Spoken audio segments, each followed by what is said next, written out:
नमस्ते, आपका हमारे चैनल में स्वागत है।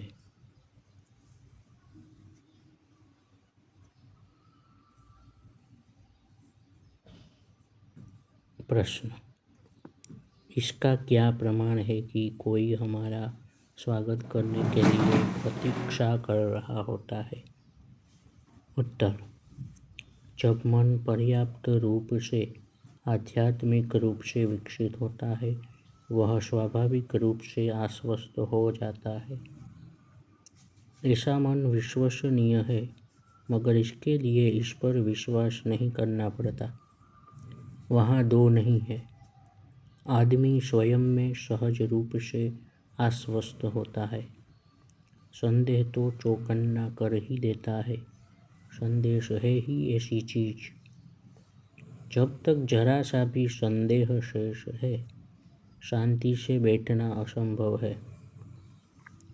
चित्त के समाधान की कमी स्पष्ट रूप से मालूम पड़ती है।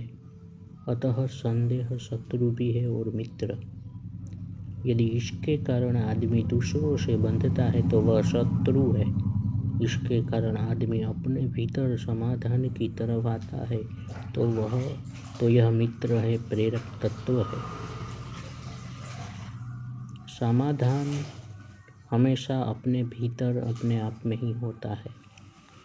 यह अपने आप हो जाए फिर तो चाहिए ही क्या, पर देह मन साथ जुड़े होते हैं, उनके कारण कुछ करना पड़ता है। अन्यथा हर आदमी सहज स्वाभाविक रूप से परम निश्चिंत है। शरीर के लिए योग, आसन, प्राणायाम, विश्राम, अभ्यास चाहिए। मन के लिए ध्यान चाहिए। श्री कृष्ण ने अभ्यास और वैराग्य का उपाय बताया है। असंशयम महाबाहो मनो दुर्ग्रहं चलम अभ्यासेन तु कौन्तेय वैराग्येन च गृह्यते। ज्ञान, भक्ति, कर्म में अभ्यास के तरीके अलग अलग है, वैराग्य एक ही है। यह दृश्य जगत में राग द्वेषपूर्ण रुचि लेना बंद करता है।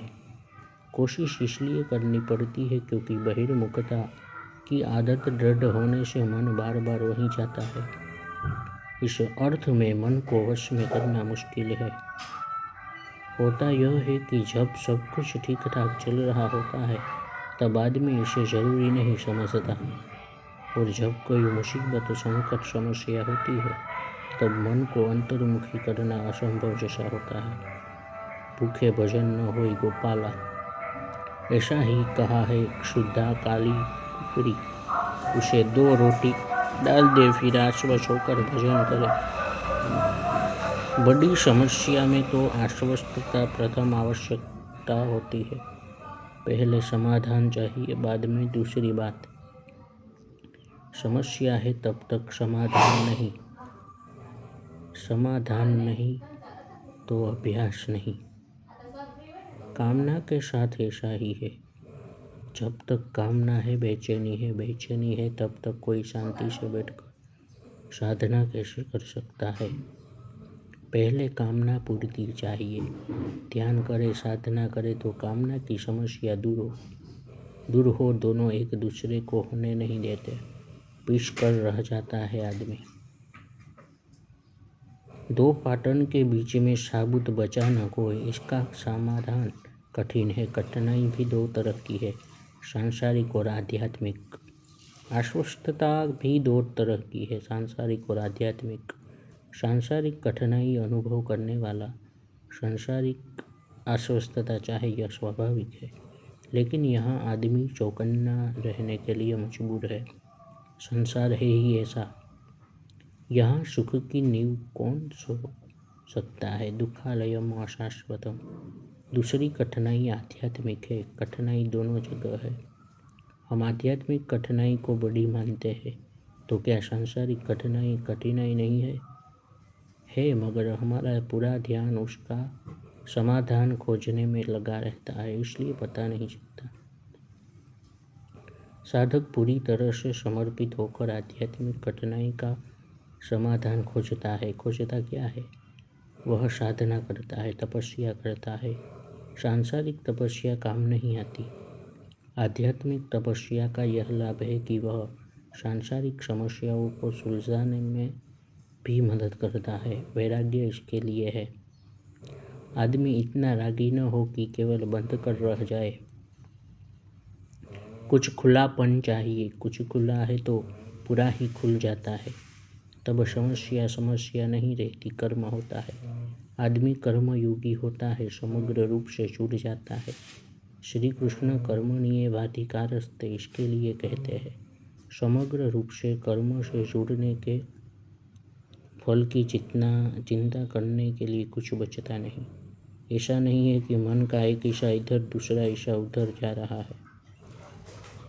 कृष्णमूर्ति कहते हैं, समग्र रूप से स्वयं को देखना ध्यान है। अगर हम शारीरिक, मानसिक, हार्दिक पूरी तरह से एकजुट, एकीकृत होकर स्वयं को देखेंगे, अनुभव करेंगे तो क्या होगा? अलग थलग खड़ा है मैंपन, कुछ कर नहीं पाएगा। वही तो है उपद्रव की जड़। हम मैं करके स्वयं को देखते हैं तो अलग खड़े होकर अच्छे बुरे का हिसाब लगाते हैं। हम ही अनुभव हो रहे होते हैं पूरी तरह से, तो अलग खड़े होकर देखने वाला कोई नहीं है। फिर जिस क्षण जिस गुण का अनुभव जैसा भी हो, सात्विक, राजसिक, तामसिक, वहाँ अलग खड़ा राग द्वेष, पसंद नापसंद करने वाला ही नहीं, जागरूकता अवश्य है। जाना जा रहा है। जब जो अनुभव हो समग्र रूप से उसे होने दिया जाता है। वह खुद ब खुद बदलता रहता है। गुणों के प्रभाव से संचित गुण ही बदलते रहते हैं और अपने साथ देह मन को भी बदलते रहते हैं। अलग खड़ा मैं अपना व्यक्तित्व बना लेता है, इमेज। वह हीनता पसंद नहीं करता, श्रेष्ठता पसंद करता है। जबकि सत्वगुण, रजोगुण, तमोगुण तीनों एक से है प्रकृति के गुण होने के कारण। इसलिए उन्हें सुखद या असुखद घोषित करने के बजाय जब जो नैसर्गिक अनुभव हो वैसा ही अनुभव होते रहना चाहिए। इससे क्या होगा? इससे हम मूल में आ जाते हैं, हृदय में। जब हम सतत हृदय में रहने लगते हैं, एक स्वाभाविक अस्वस्थता अनुभव होने लगती है, अस्वस्थता। ऐसी स्थिति में बाहरी समस्या उत्पन्न करने वाला मन नहीं होता। ध्यान रहे, समस्या मन पैदा करता है, बाहर कोई समस्या नहीं है। बाहरी शब्द ही समस्या है। जैसा कि कहा, बाहरी और उपद्रव शुरू। यदि हम शारीरिक, मानसिक, हार्दिक पूरी तरह से अपने आप में हो रहे हैं तो हम सहज आश्वस्त है। खंडित मन अलग थलग खड़ा मैं जब तक आश्वस्तता चाहता है, यह असंभव है। कभी आश्वस्त हो भी जाएगा, मगर थोड़ी देर के लिए। असली समस्या प्रतीक्षा कर रहती है। इससे तो अच्छा है वह प्रतीक्षा करे जिससे स्थायी आश्वस्तता संभव हो। अतः महर्षि कहते हैं, when one's mind is sufficiently developed spirituality, he become naturally convinced। चाहे पास में कुछ भी नहीं मगर विश्वसनीय रूप से आश्वस्त रहा जा सकता है। इसके लिए प्रमाण की नहीं, स्थिति की जरूरत है। उस स्थिति के लिए कहा जा रहा है, ऐसा स्थित प्रज्ञ पुरुष इसी संसार में रहता है जिसमें अस्थिर लोग भी रहते हैं। फर्क यह है कि स्थित प्रज्ञ आश्वस्त है, अस्थिर आश्वस्त नहीं है। उसका ध्यान अस्थायी आश्वस्तता में लगा हुआ है। स्थायी एवं सक्षम आश्वस्तता की ओर जिसका ध्यान ही नहीं, यह आंतरिक आश्वस्तता भी अपने आप नहीं आती। इसके लिए स्वयं का पर्यायी रूप से, आध्यात्मिक रूप से विकसित होना अनिवार्य है। ऐसी कोई लहर हो तो सागर उसे अपना लेता है, फिर सागर ही रहता है उस लहर का प्रतिनिधित्व, जो बहुत बड़ी बात है। संसार में जिन महापुरुषों ने बड़े काम किए हैं, ये वे ही है जिनकी सागर प्रतीक्षा कर रहा था। सागर तो हर लहर से समर्पण चाहता है। सर्वधर्मान् परित्यज्य मामेकं शरणं व्रज, ताकि फिर सागर ही करे जो उसे करना हो, परम आश्वस्त होकर। सागर को उतावले होने की कहीं कोई आवश्यकता नहीं। एक संत ने कहा है, अगर आप उतावल न करें तो प्रकृति अपना कार्य अपने स्वाभाविक रूप से पूरा करती है, फिर वह कार्य जो भी हो। मैं इतने स्वयं समय से सत्संग लिख रहा हूँ, पढ़ रहा हूँ, सुना रहा हूँ, मुझे क्यों उतावला होना चाहिए कि लोग शीघ्र समझ लें।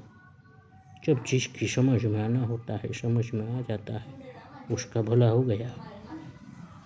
कब कहाँ किसका मुझे पता नहीं, मगर सर्वज्ञ ईश्वर सबकी देखभाल करता है। यह सारा आयोजन उसी का है। सब कुछ आयोजित रूप से हो रहा है, बेहतरीब नहीं है।